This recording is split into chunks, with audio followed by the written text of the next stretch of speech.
بسم اللہ الرحمن الرحیم۔ دریغ آمدم زاں ہما بوستاں، تہی دست رفتن سوئے دوستاں۔ قلب و نظر کی زندگی دشت میں صبح کا سما، چشمہ آفتاب سے نور کی ندیاں رواں۔ حسن ازل کی ہے نمود، چاک ہے پردہ وجود، دل کے لیے ہزار سود ایک نگاہ کا زیاں۔ سرخ و کبود بدلیاں چھوڑ گیا سحاب شب، کوہ عزم کو دے گیا رنگ برنگ طیلساں۔ گرد سے پاک ہے ہوا برگ نخیل دھل گئے، ریگ نواہ کاظماں نرم ہے مثل پرنیاں۔ آگ بجھی ہوئی ادھر ٹوٹی ہوئی طناب ادھر، کیا خبر اس مقام سے گزرے ہیں کتنے کارواں۔ آئی صدائے جبرائیل تیرا مقام ہے یہی، اہل فراق کے لیے عیش دوام ہے یہی۔ دسمبر سن 1931 میں علامہ اقبال عالمی مسلم کانگریس کے اجلاس میں شرکت کے لیے فلسطین گئے اور 8 دن وہاں قیام کیا۔ ذوق و شوق نظم کا زیادہ حصہ فلسطین کی اس سرزمین میں لکھا گیا ہے جو بڑے بڑے جلیل القدر انبیاء کرام علیہ الصلاۃ والسلام کا مرکز رہا۔ علامہ صاحب نے اس نظم کا مطلع شیخ سعدی کے اس شعر کو بنایا ہے: دریغ آمدم زاں ہما بوستاں، تہی دست رفتن سوئے دوستاں۔ مطلب یہ کہ بہت افسوس کی بات ہے کہ آپ باغ میں سیر کرنے آؤ اور پھولوں اور پھلوں سے خود مستفید ہو کر اپنے دوستوں کے پاس خالی ہاتھ واپس چلے جاؤ۔ لہٰذا یہ ہونا چاہیے کہ گلشن سے جاتے ہوئے کچھ پھول اور پھل اپنے ساتھ لے جاؤ تاکہ اپنے دوستوں کو تحفہ دے سکو۔ شیخ سعدی رحمۃ اللہ علیہ کے شعر میں کی گئی تلقین کی روشنی میں علامہ صاحب باغ فلسطین سے یہ نظم ذوق و شوق اپنے ہندوستانی دوستوں کے لیے تحفہ لائے ہیں۔ علامہ صاحب کے مطابق فلسطین کا شہر سلسلہ نبوت اور رسالت کا وہ باغ ہے کہ جس میں ابو الانبیاء سیدنا حضرت ابراہیم علیہ السلام نے اپنے چھوٹے بیٹے حضرت اسحاق علیہ السلام کو آباد کیا تھا۔ حضرت اسحاق علیہ السلام کے بیٹے حضرت یعقوب علیہ السلام تھے جن کا لقب اسرائیل تھا، اس لیے ان کی اولاد بنی اسرائیل کہلائی، جسے اللہ تعالیٰ نے بہت برکت عطا فرمائی اور ان میں نبوت و رسالت کا سلسلہ 1800 سال تک لگاتار جاری و ساری رہا۔ اس دوران حضرت یعقوب علیہ السلام، حضرت یوسف علیہ السلام، حضرت داؤد علیہ السلام، حضرت سلیمان علیہ السلام، حضرت یحییٰ علیہ السلام، حضرت موسیٰ علیہ السلام، حضرت ہارون علیہ السلام، حضرت عیسیٰ علیہ السلام اور بہت سے دیگر پیغمبر اسی سرزمین فلسطین میں پیدا ہوئے یا باہر سے آ کر یہاں آباد ہوئے۔ یہی وجہ ہے کہ انہی جیسی صلات و برکات ہمیں اللہ کے رسول صلی اللہ علیہ وآلہ وسلم نے درود ابراہیمی میں اپنے لیے اور اپنی آل کے لیے اللہ تعالیٰ سے مانگنا تلقین فرمایا ہے۔ اللہم صلی علی محمد وعلی آل محمد کما صلیت علی ابراہیم وعلی آل ابراہیم انک حمید مجید۔ اللہم بارک علی محمد وعلی آل محمد کما بارکت علی ابراہیم وعلی آل ابراہیم انک حمید مجید۔ بنی اسرائیل کے سلسلے کے آخری رسول حضرت عیسیٰ علیہ السلام ہیں۔ ان کے آسمانوں پر اٹھائے جانے کے 600 سال بعد اللہ تعالیٰ نے حضرت ابراہیم علیہ السلام کے بڑے بیٹے حضرت اسماعیل علیہ السلام کی اولاد میں سے نبی کریم صلی اللہ علیہ وآلہ وسلم کو سرزمین مکہ میں مبعوث فرمایا۔ آپ صلی اللہ علیہ وآلہ وسلم نے معراج کا زمینی سفر براستہ فلسطین طے کیا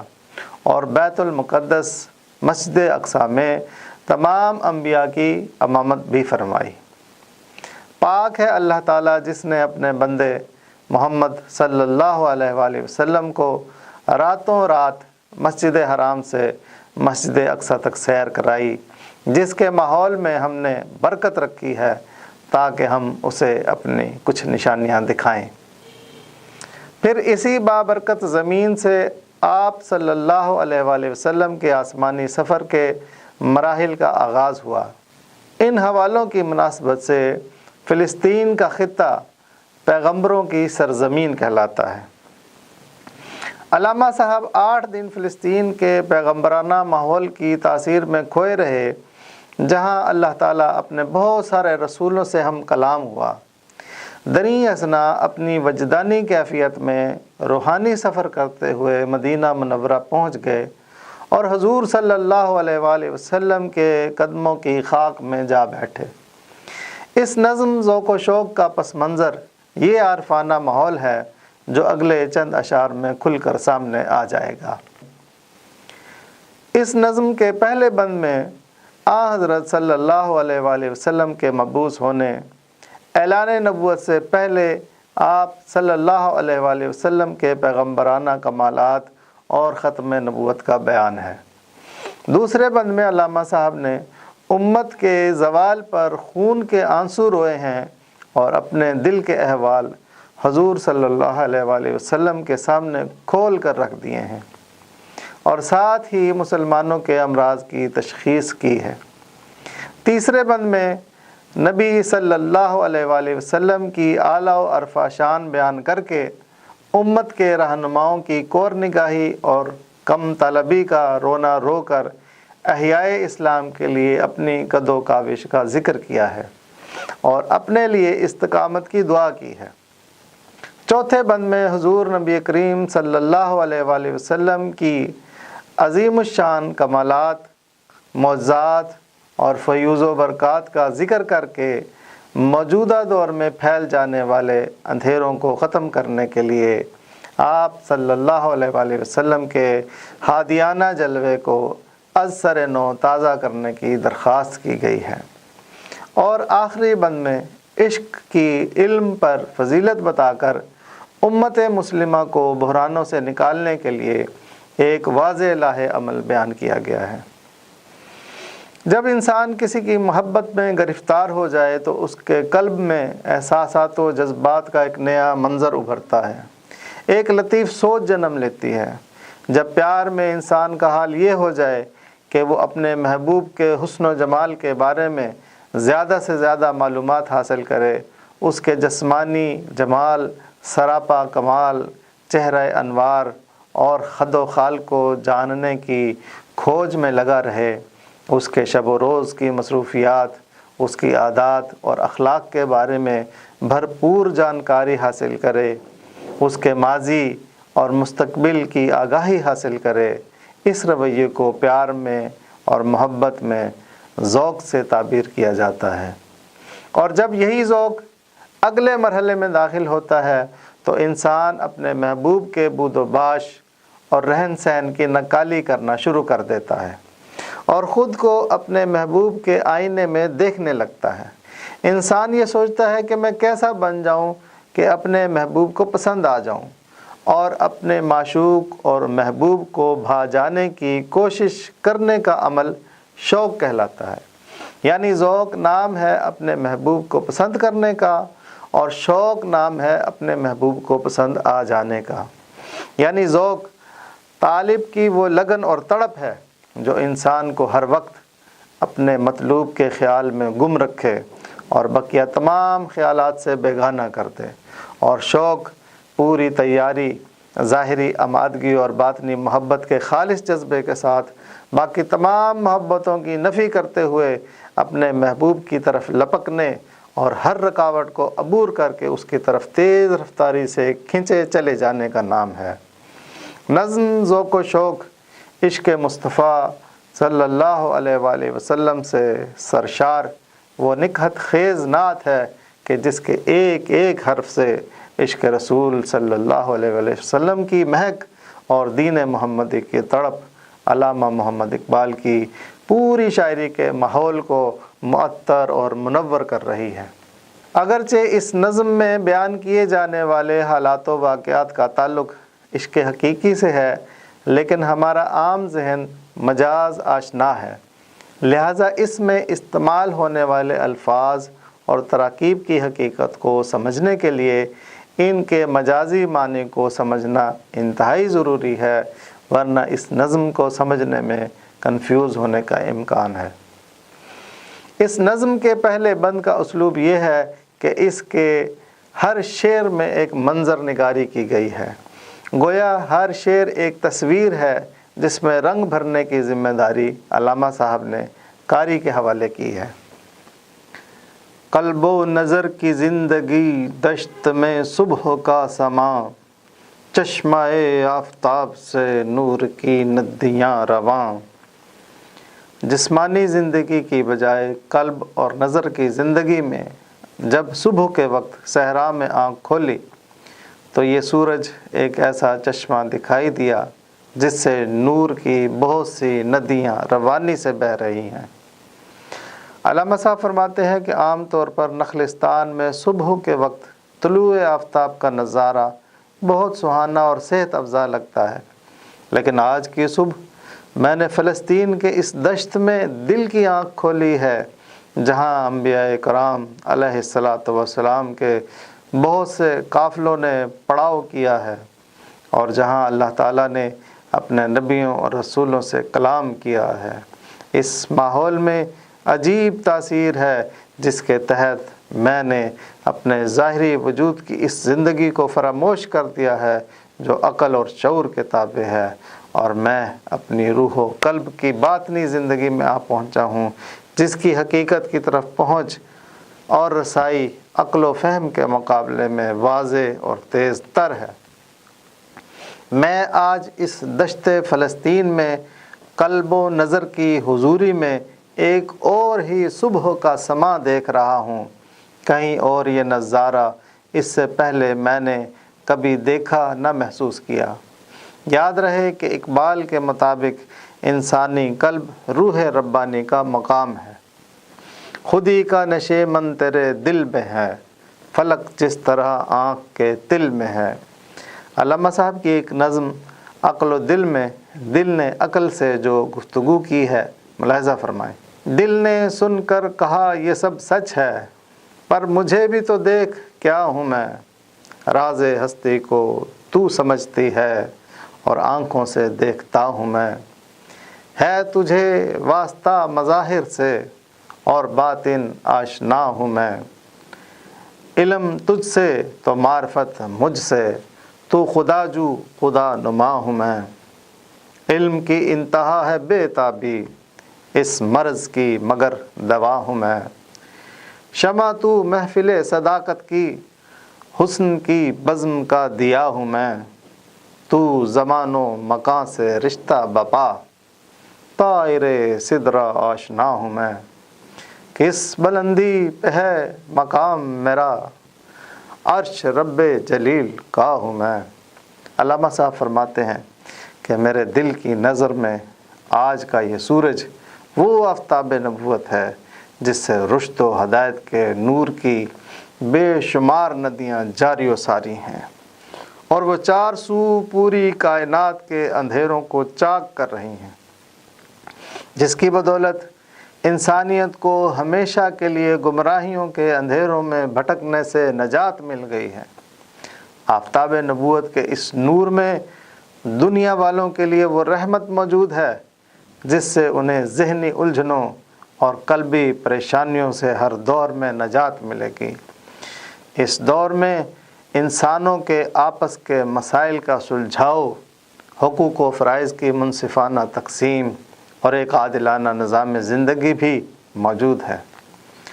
حسن ازل کی ہے نمود، چاک ہے پردہ وجود، دل کے لیے ہزار سود، ایک نگاہ کا زیاں۔ وجود کائنات پر پڑا ہوا پردہ اٹھنے سے حسن ازل جلوہ افروز ہو گیا ہے۔ اس منظر کا ہزار گنا فائدہ چشم سر کی بجائے قلب کی نظر سے مشاہدہ کرنے میں ہے۔ اللہ تعالیٰ نے اپنے پہچان کے لیے حسن ازل کے جلوے کو نور نبوت کی صورت میں فروغ دے کر پورے عالم میں نوع انسانی کے لیے تقسیم کر دیا ہے۔ نور نبوت کا چشمہ جاری کر کے اللہ تعالیٰ نے وجود کائنات پر پڑے ہوئے وہ تمام پردے چاک کر دیے ہیں جنہیں ہٹانے کے لیے عقل و خرد کی دنیا صدیوں سے ماری ماری پھر رہی ہے۔ انسانوں کی ظاہر بین اور کوتاہ نگاہیں کائنات کی طرف حقیقت کی تلاش میں اٹھتی ضرور ہیں، لیکن ناکام واپس آ جاتی ہیں، جبکہ ان کی عقل حقیقت تلاش کرتے کرتے بے حال ہو گئی ہے۔ اب اگر عقل تھوڑی دیر کے لیے اپنی آنکھ بند کر کے اس نظارے کی دید قلب و روح کی باطنی نگاہ سے کر لے تو ایسی ایک نظر کے بدلے دل کو ہزارہا فائدے میسر ہو جائیں گے، اور وہ اس حقیقت ابدی کو پا لے گا جس کی دہلیز تک عقل نے لے جا کر اسے تنہا چھوڑ دیا تھا۔ لہٰذا اب جو قلب و نظر کا سفر شروع کیا جا رہا ہے،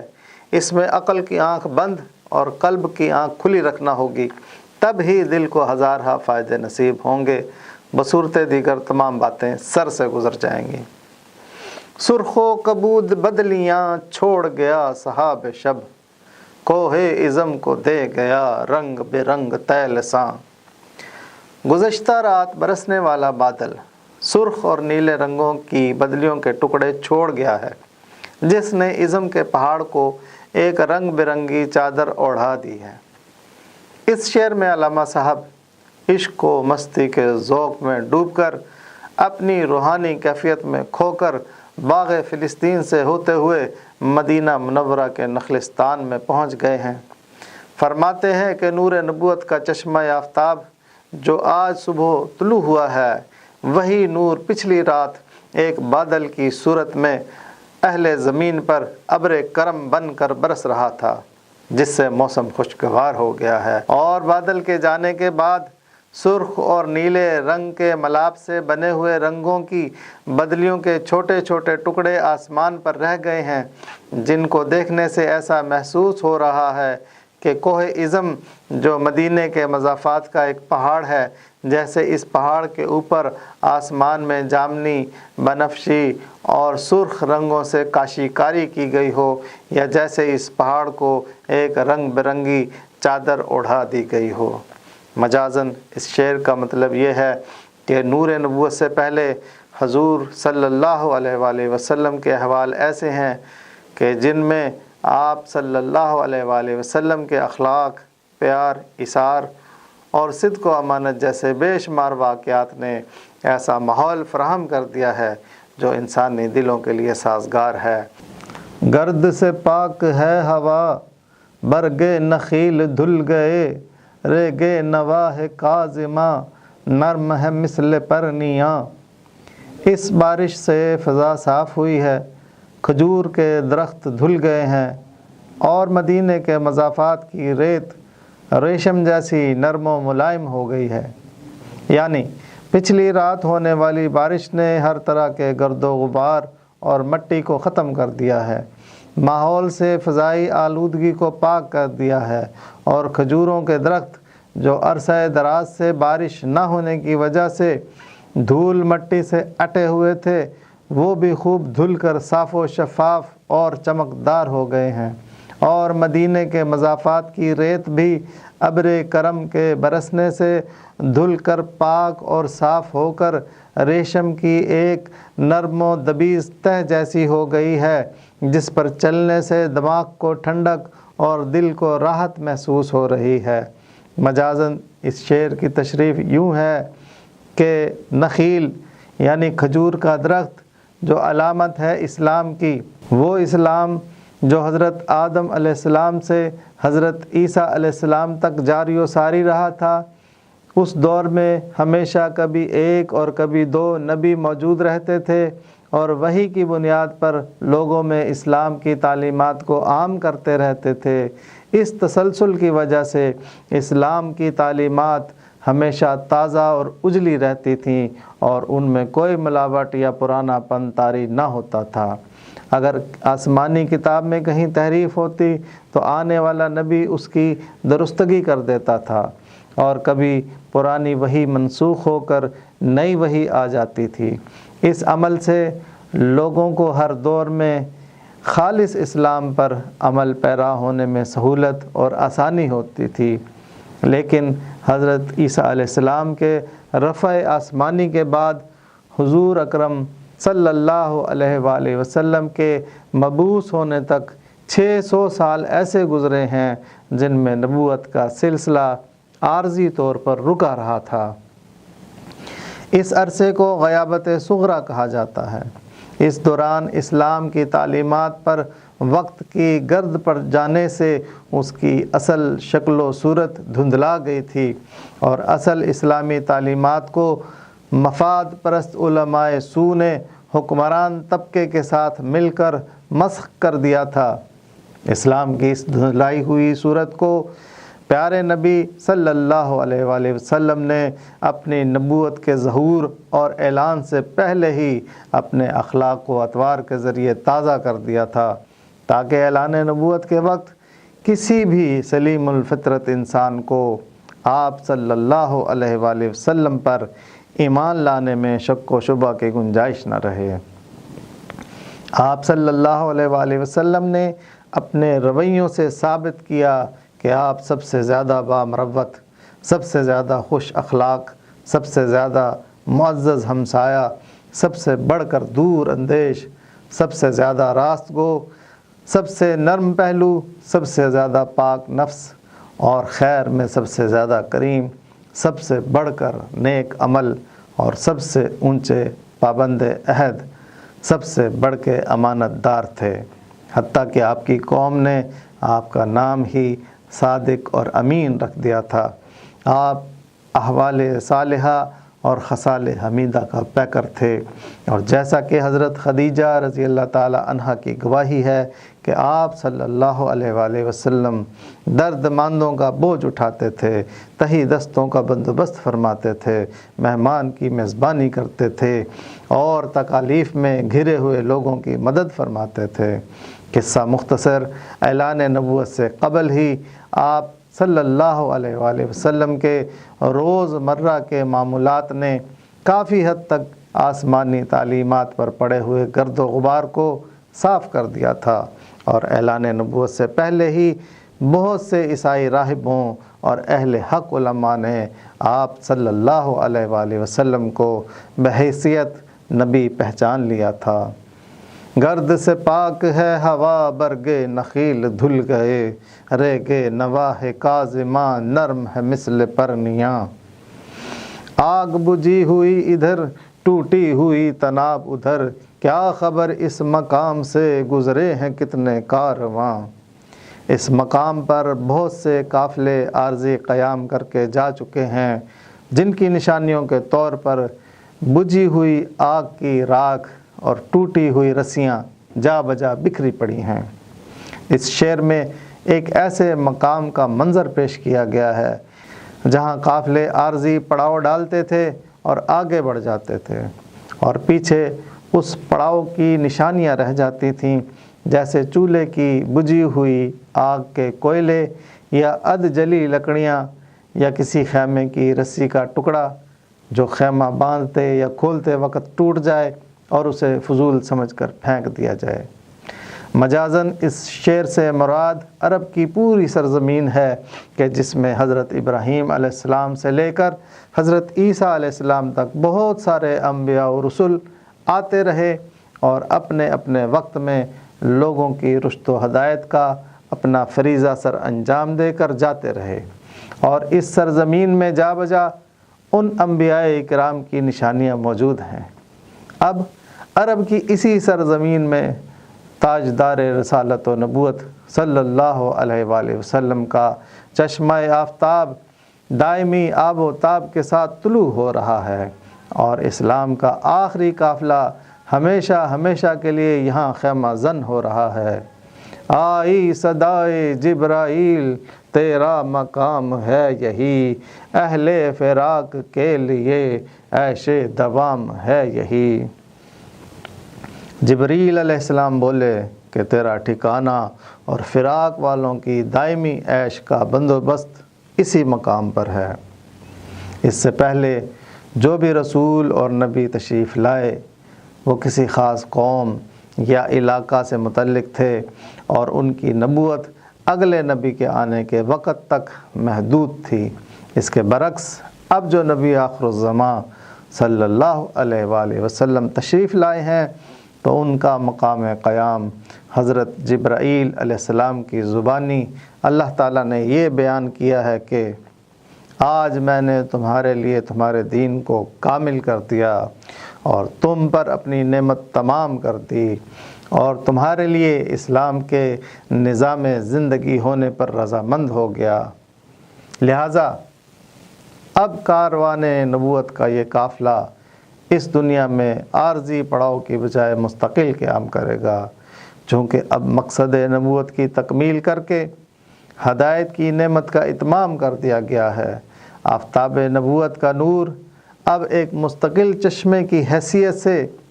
مدینہ منورہ سے قیامت تک پوری نوع انسانی کے لیے پھوٹتا رہے گا۔ حیات انسانی کے لیے پانی کا ایک مستقل چشمہ زمزم کی صورت میں حضرت اسماعیل علیہ السلام کے قدموں کے فیض سے جاری ہوا تھا، اور اب ان کی اولاد حضرت محمد مصطفیٰ صلی اللہ علیہ وآلہ وسلم کے دم قدم کے فیض سے نور وحی و نبوت کا چشمہ آفتاب انسانیت کے عمل، علم اور روح کی سیرابی کے لیے ابد الآباد تک جاری و ساری رہے گا۔ ذوق والو، شوق والو، عشق والو، اے فرقت کے مارو رک جاؤ اور اس مقام کو اپنا مستقل ٹھکانہ بنا لو، کیونکہ اب تمہارے لیے اسلام کا راستہ، ایمان کی اشارے، ہدایت کی صراط، تربیت کا طریقہ، تزکیہ نفس کا مسلک، تبلیغ کی سبیل، تہذیب کے لیے خیابان، تمدن کے لیے جادہ، جہاد کے لیے ڈگر اور نبوی انقلاب کے لیے منہاج یہاں میسر ہے۔ اگر زندگی میں ہمیشہ سکون چاہتے ہو تو میرے محبوب کے قدموں سے اٹھ کر کہیں مت جانا، کیونکہ یہی ہے مقام ختم نبوت جہاں پر فرما گئے ہیں ہادی لا نبی بعدی، آئی صدائے جبرائیل تیرا مقام ہے یہی، اہل فراق کے لیے عیش دوام ہے یہی۔